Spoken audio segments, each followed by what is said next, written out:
as for the discussions that we have been doing on this poem, Rabbi Ben Ezra, we have concluded that Browning is one such poet who does not attach any importance to worldly success. There is nothing that lies in material possession. In fact, worldly success is a hindrance to spiritual progress. Intention and effort are more important than the achievement.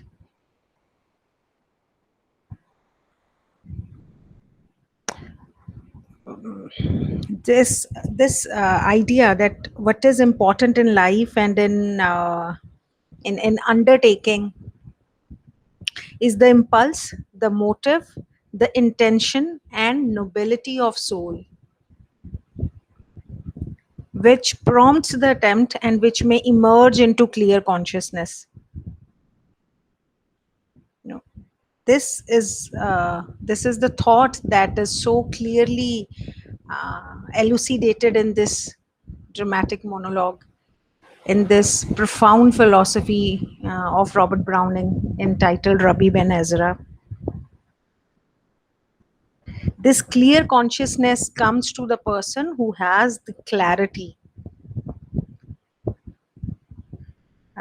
In the coming lines, we'll do this. So, what is attempted in such a spirit cannot be completed in the limited sphere of the temporal. So, where it gets fulfilled in heaven. So that means whatever stanzas that we have done from this poem, they talk about this belief of the poet, belief of Browning in the theory of evolution. Life is eternally progressing to higher levels. Beginning में हमने देखा from the lowest creature, life has advanced to the level represented by man. Man is not a finished product. A dog is bound to be dog and remains a dog. There is no chance for him. There is no freedom. But unlike dogs, apes, other animals, man is utterly free. There is a beauty and glory of human life. The unique gift of God to man is freedom. He has immortal soul aspiring for perfection. So that the point that we began with with the today's discussion is that man's true worth lies not in his worldly attainments, material success, but in his high aspiration, high ideas, his sincere effort to achieve the ideas.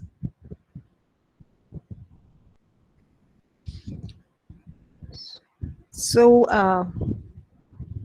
a man who failed in a noble struggle will be placed higher in the kingdom of God as compared to the little man who had low aims, and he could achieve those aims. So we'll do all these points in detail once I'll cover the stanzas first. In our yesterday's class, we completed 15 stanzas. I want to quote the stanza that we completed yesterday. Youth ended, I shall try my gain or loss thereby. Leave the fire ashes, what survives is gold, and I shall weigh the same. Life, give life its praise or blame. Young or lay in dispute, I shall know being old. Today we'll begin from this line. For note when evening shuts. Shuts mean falls. A certain moment cuts the deed of, calls the glory from the grey. A whisper from the west shoots, add this to the rest. Take it and try its worth. Here dies another day.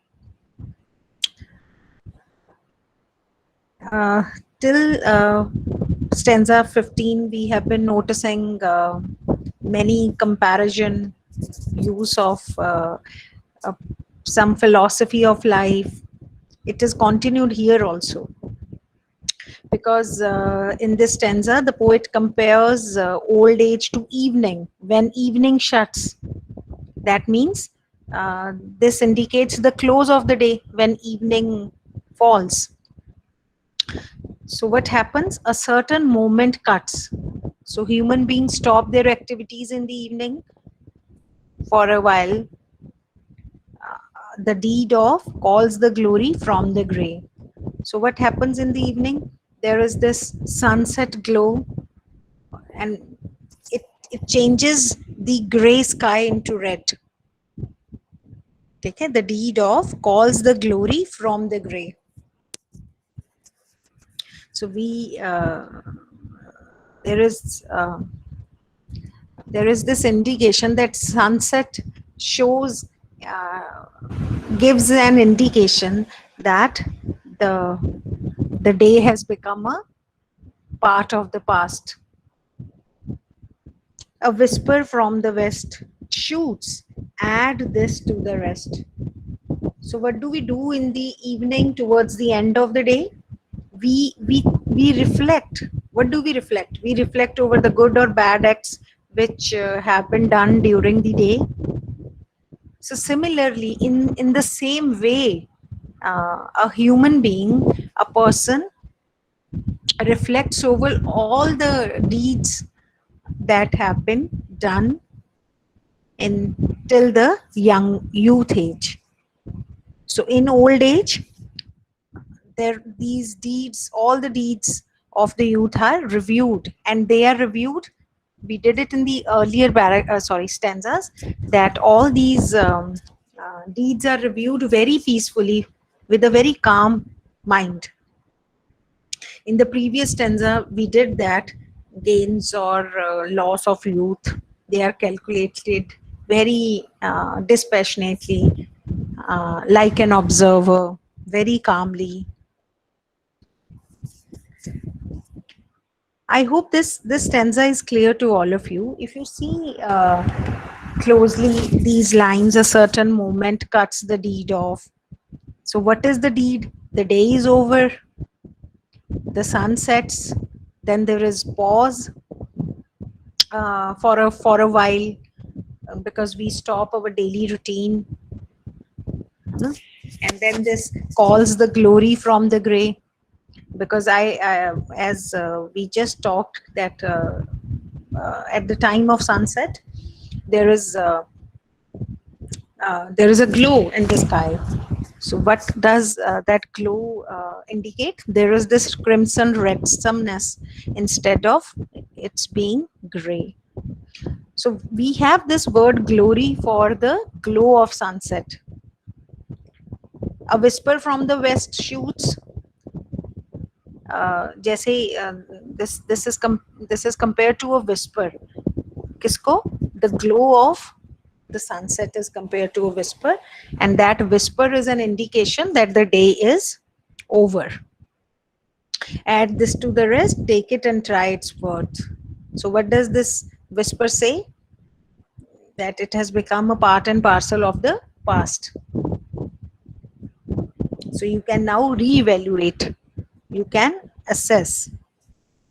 Okay, so still within this life, though lifted over its strife, let me discern, compare, pronounce at last, its rage or right in the main. That acquiescence vain, the future I may face, now I have proved the past.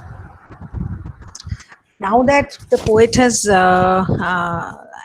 asked the readers to just ponder, to reflect over all the loss, all the failure, success during the day, that is the young age.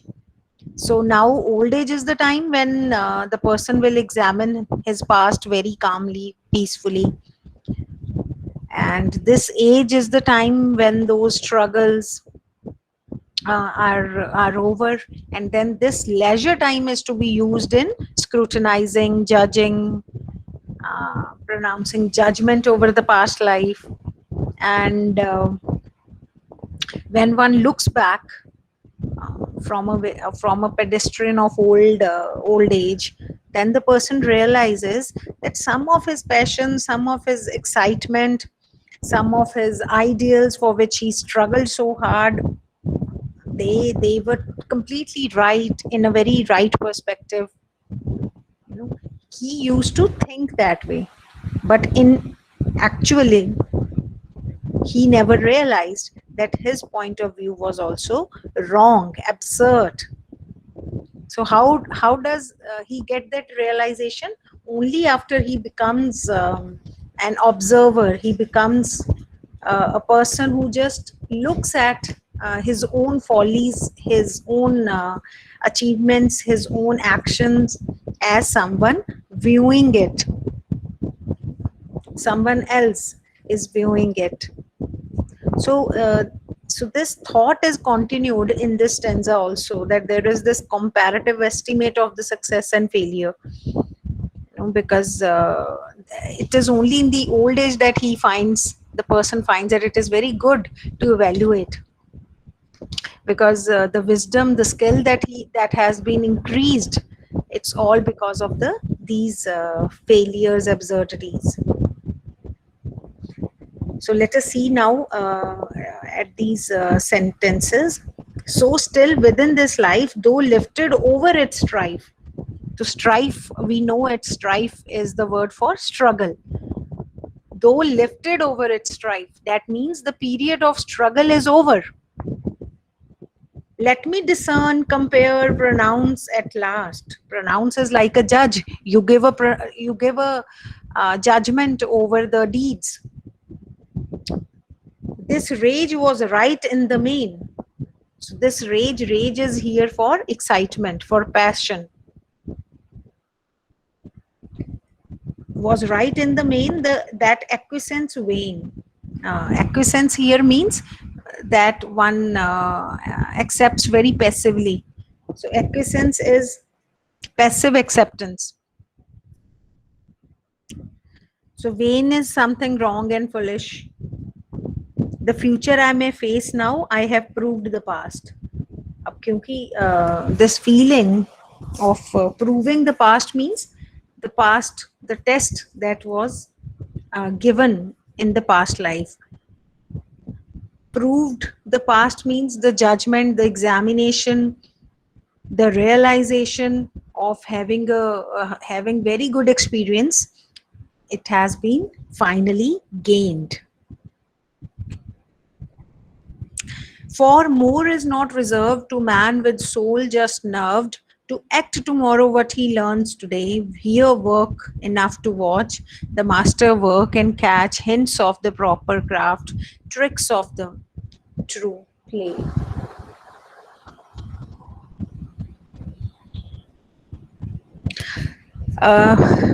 For more is not reserved to man. Yes, Twinkle, you are right. We can definitely consider this future to the afterlife also. Or this can be an indication to the future of the old age also. Both interpretations are right, because old age is left, and the life to come, that he strongly believes there is life after this, after the death of a person. So he is referring to that, and it can also be referred to as the kingdom of heaven, where it can be taken that there is this confidence in him that now the person can face the future with all the skill and wisdom that he has achieved. uh, Again and again I have been referring to the influence that Bhagavad Gita, or there is this influence of Bhagavad Gita on the Western minds, and similarity of the thoughts in Robert Browning's philosophy in such poems and the Gita, because there is emphasis on disinterested and dynamic action. This recurrent theme that we find in his poem. So the point that we can put in our answer, the argument that we can give is whatever enriches the experience, because if you this poem, we have been talking about the asset, the treasure of experience. We get this idea that Browning does not believe in the state of a second hand or borrowed life. He is for first hand knowledge, which comes from experience, and experience is received with the struggles that a person faces in his young youth age. So whatever enriches the experience favors aspiration. It gives strength to the heart and mind.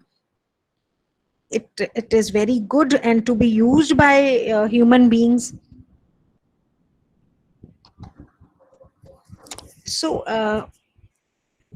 whatever, this is the discretion of a human being, that whatever is bad, whatever paralyzes the mind, whatever is not alive, it should be put aside. There is this the strong reference to Bhagavad Gita.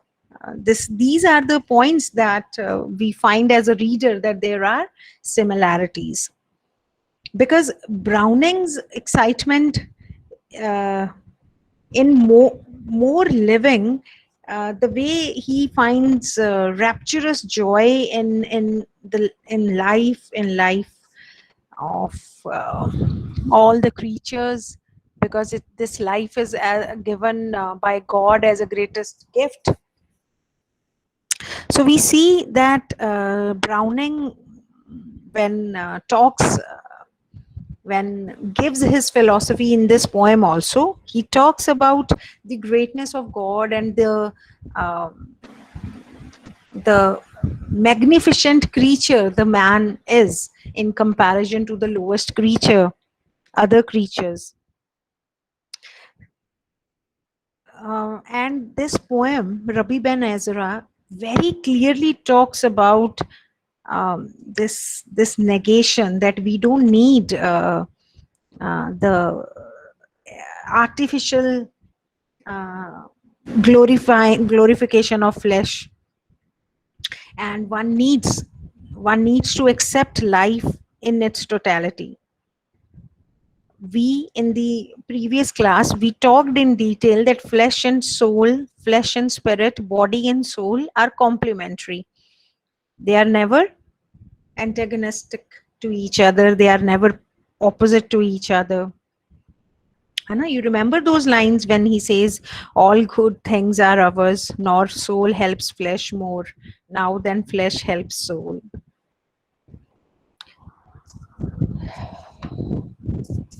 So let us continue this thought. More is not reserved to man.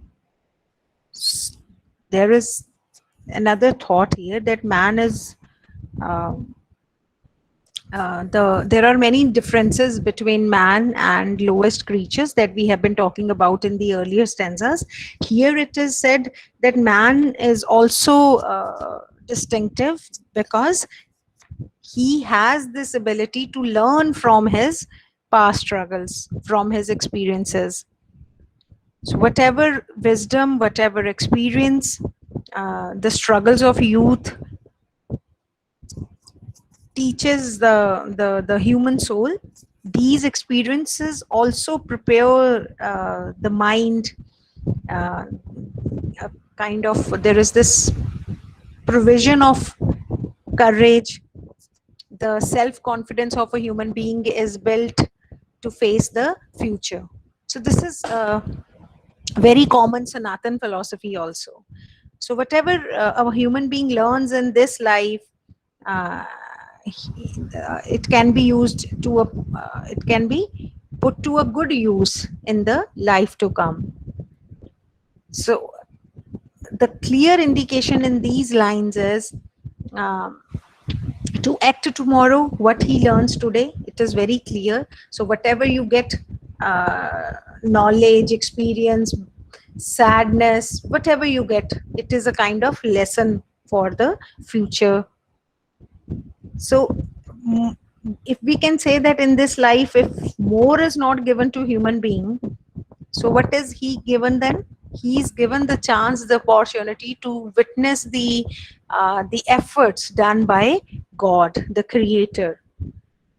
The way, see, this is again a comparison. The way we see in the earlier stanzas. Here, work enough to watch. So, as a apprentice, as a learner, what does a learner do? What does an apprentice do? He watches, he or she watches the master working. Here, work enough to watch the master work and catch. So what does a learner do? How does the learner learn the skill, the craft? The apprentice learns those mysteries of craft, of skill, the way tools are used, by first watching the master. So, man, a human being, should also watch the working of God, the working of the nature, the working of providence. This is how the faculties are developed.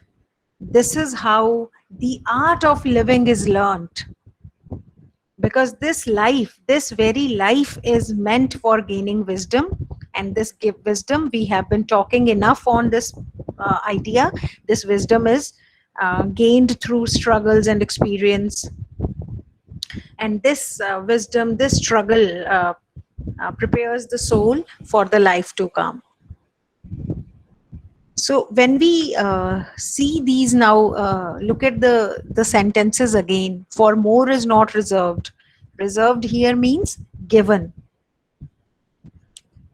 right? And in the next line, to man with soul just nerved. Nerved means something that is prepared. Prepared. Full strength is given, confidence is provided, and all this is done for the preparation of the life to come.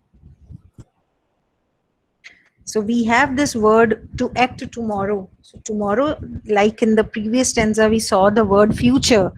Here also tomorrow is in the life to come. And what is this? There is this expression, and catch hints of the proper craft. So what is proper craft? Proper craft is the art of living. Tricks. So we know tricks. These are the tools, the secrets, the ways. And true play is the right, appropriate use.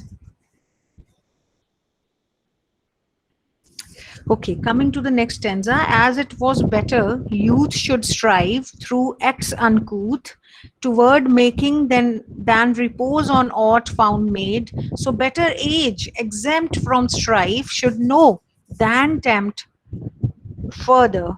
Thou wadest age, wait death, nor be afraid.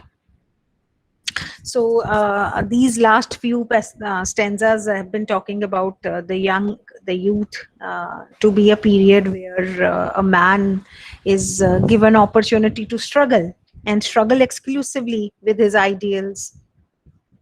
And it is also mentioned that those struggles may be clumsy, they may be, the person's attempts may be wrong, but the struggle, each and every struggle, there is this trial, there is some error. All these struggles lead to some noble achievement. And that is the reason the poet says that this struggle, this strife, this pain, this trouble is preferable in comparison to passive acceptance. passive acceptance of what already exists, and we just accept it without giving our efforts, without a proper endeavor. Because normally what happens, human beings accept because they believe that this is how life is lived, has always been lived. So let us do this because others have done it, I will also join them. So very clearly poet Rabbi, the persona, is highlighting, is emphasizing this point again and again, that we know that youth is a period of struggle, old age is a period of rest. In this part of life, there should be no further struggle.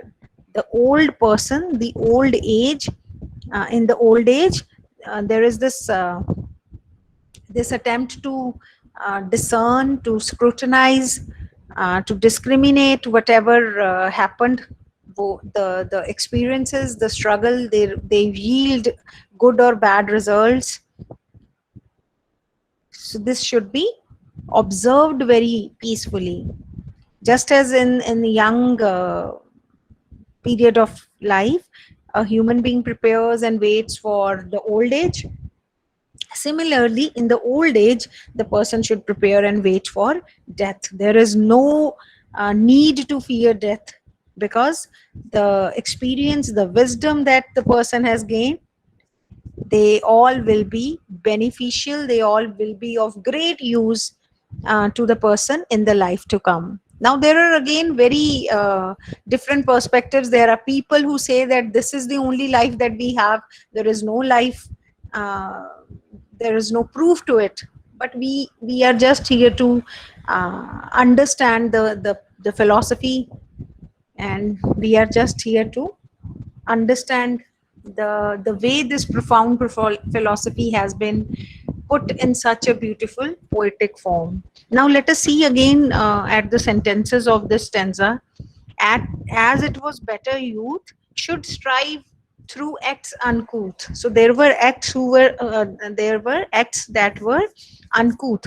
This expression has been used earlier also. Uncouth here means clumsy, something, the acts that were wrong, and a wrong, clumsy. And then this toward making. So what is making? Making is a kind of achieving some noble achievement. For noble achievement, this word making is used. Then repose on aught found made. So you know, repose here doesn't mean rest. Repose here means to accept, and that too passively. To accept passively. Ought found mode means ought means found mode means whatever is achieved by others, and the person feels that okay, I also do this, passively accepting it. So don't do that. You need to struggle. So there is this word in the next line: from strive should know than tempt. So tempt is attempt, not the tempt of temptation. It is attempt, strive, struggle. So moving to next stanza. Enough now, if the right and good and infinite be named here, as thou callest thy hand thine own, with knowledge absolute, subject to no dispute, from fools that crowded youth, nor let thee feel alone. Now that we have been doing so many stanzas of this poem, I hope these lines are very clear to all of you. Because when he says, enough now if the right and good and infinite be named here, it is the feeling, that this stage of life, if a person is able to discriminate between the right, the good, the infinite, it is more than sufficient. It is enough for a human being to be able to discriminate that. It is enough, and it is sufficient in this life if a human being can know what is good, what is bad, and as clearly and as definitely as a person knows that these are his hands. उसमें तो कोई doubt नहीं होता ना. It is all clear that these are my limbs. So as a person has clarity and surety about his hands, in the same way, if he gets this understanding, this discrimination of what is good, what is bad, then this is the right, the purpose of life is solved. Because in one's youth period, there is always this onset of some doubts which are absurd, foolish. There are many uncertainties, and these uncertainties are engulfed from all sides. And it is only in the old age that all the doubts are removed and a person is very sure about the right and good things in life. So when a person has this ability to discriminate, the person has the courage, the self confidence to face future. Then there is no feeling of loneliness, there is no sense of being alone, there is no sense of having insecurity, because there is this person's ability to be wise and experienced, that becomes the the strength to the person. So I hope you understand these lines when it says, see the third line of this stanza. Enough now if the right and good and infinite be named here. Named here means, named means recognized, known.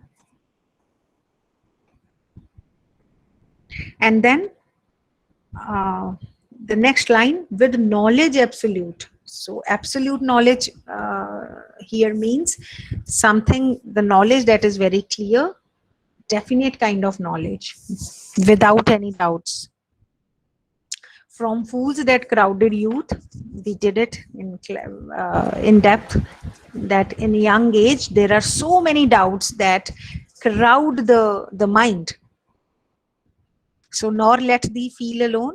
So there is no feeling, there is no need to feel insecure or weak, as if a person is without a friend. Crowd and friend, crowd and loneliness is the theme is that a person doesn't need to feel insecure or weak. A person is befriended with experience and wisdom.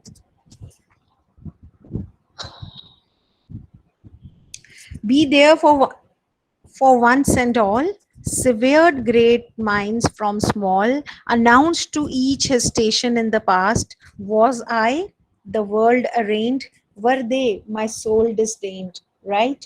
Let age speak the truth and give us peace at last. Now see the kind of lines these poem has. See this last line of this stanza, let age speak the truth and give us peace at last. You can begin your answer with this line. This line speaks everything whatever we have done in these stanzas. So this Jewish scholar, this great Jewish scholars, he continues to emphasize the significance, the value of old age. We just talked that wisdom, discrimination, the sense of discrimination that enable this old person to judge, differentiate for low and something that is low, something that is high.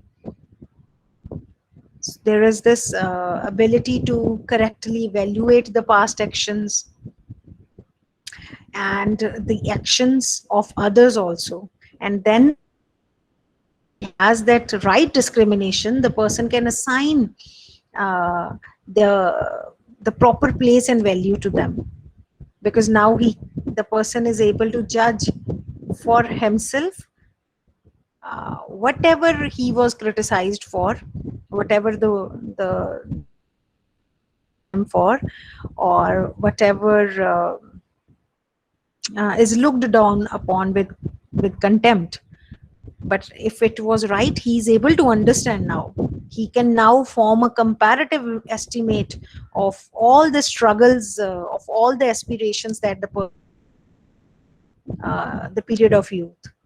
So old age, as we have discussed very clearly, that it is not the period of struggle, it is a period of some meditation. Which kind of meditation? Calm, quiet meditation and reflection.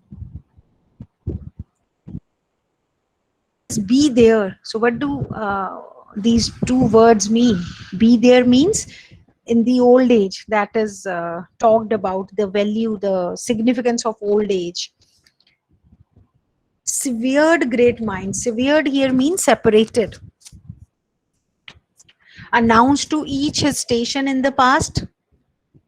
Announced to each here means to each. There is this assignment. The proper place is given. The proper each here means announced to each means all the actions,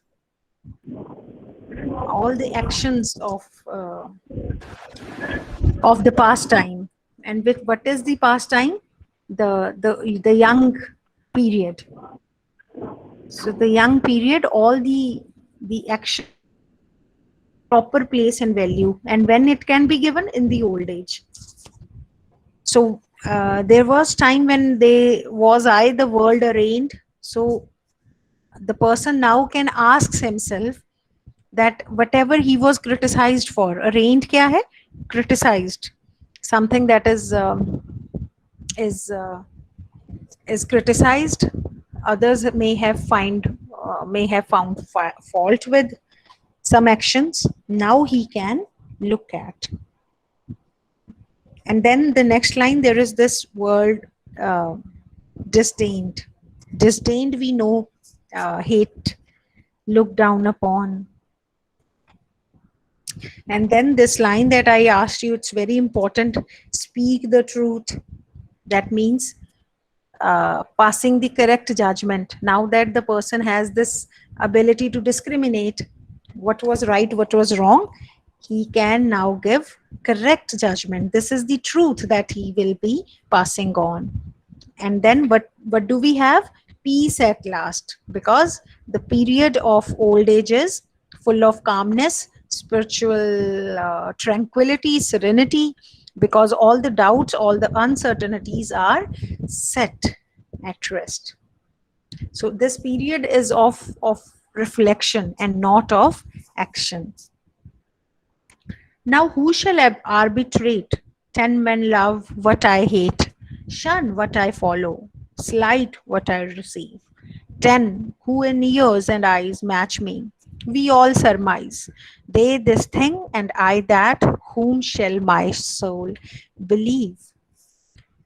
So even if we have a look on this stanza, look at these lines, just see that we can understand the poet, the this persona, the Jewish scholar. He's talking about the differences in opinions that come, and opinions differ from person to person. What a person hates, it can be loved by others. So in the same way, we say what is my right is your wrong, and your right is my wrong. So that means all of us have different perspectives. What a person accept, it may be avoided, disliked, hated by others. So we know that if we talk about the physical appearances, same body parts, eyes, body organs, ears, we are equal in that sense. But the way a person speculates, the way a person views, way a person have an opinion, it is completely different from others. So these circumstances make it very difficult to decide which specific opinion is right and which opinion is wrong. That is the reason man is confused, completely perplexed, with all the doubts.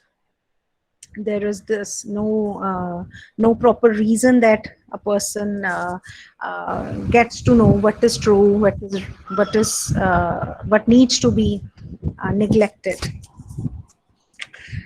Let us see these sentences again. Arbitrate means to judge, to decide.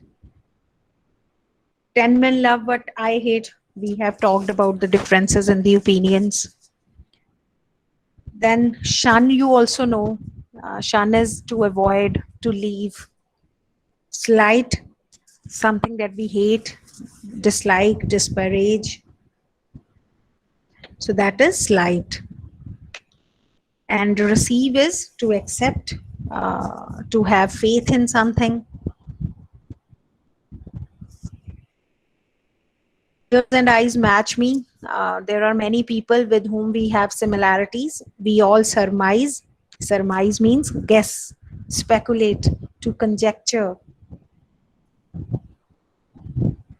So then we have this habit of being different with this surmise, with conjecture, or whatever. This is only in the old age that a person gets to understand that what is right and what is wrong. If it was just a conjecture, it was just a guess, or it was actually the belief of the soul that these things were right and these things were wrong. Okay, then in today we'll conclude the lecture with this stanza. Not on the vulgar mass called work must sentence pass, things done that took the eye and had the price, over which from level stand the low world laid its hand, found straightway to its mind could value inner trice. Vulgar mass means this material work, activity that is seen, that is tangible, that we can view. That is the reason this word material is used. Vulgar is not in the modern sense; it is something gross. So, not on the vulgar mass. So, a person's worth, a human being whose worth is normally judged by the gross material activity. And what is that gross material activity? Mass is the work, whatever a person does. So the worth of a man should not be judged by this gross material activity, which is known as work, because these are visible, tangible activities, easily noticed by people, and they are rewarded. Must sentence pass, things done that took the eye and had the prize. Took the eye means they are noticed, easily noticed, and had the prize means they are rewarded. Over which from level stand the low world laid its hand. So this kind of work, it stands on the same low level as common people uh, themselves are, because they readily notice it, they catch hold of it, they accept it, and then there is this found straightway to its mind could value in a trice. So laid its hand here means accept, to recognize. And when you say from level stand, so level stand here means the low level, the stand uh, where the work, that is the material activity, it is of the same low level as we can talk about common people who don't even think about all the struggle, the endeavor, the spiritual nobility that a person strives for. So there is this acceptance, but these activities, what kind of activities? A normal kind of work. There is this feeling of accepting. There is this feeling of acceptance of such work. It is the habit that, okay, we have done this, it pleases the mind, fine. It is enough for today. We don't need to do anything else. But but the Jewish scholars urges the reader, the listener to think beyond. Okay, we will continue this discussion in tomorrow's lecture, and I will continue with this stanza only because there are so many things that need to be discussed. But this is enough for today's class. If we have any questions, any observations, then we can put now.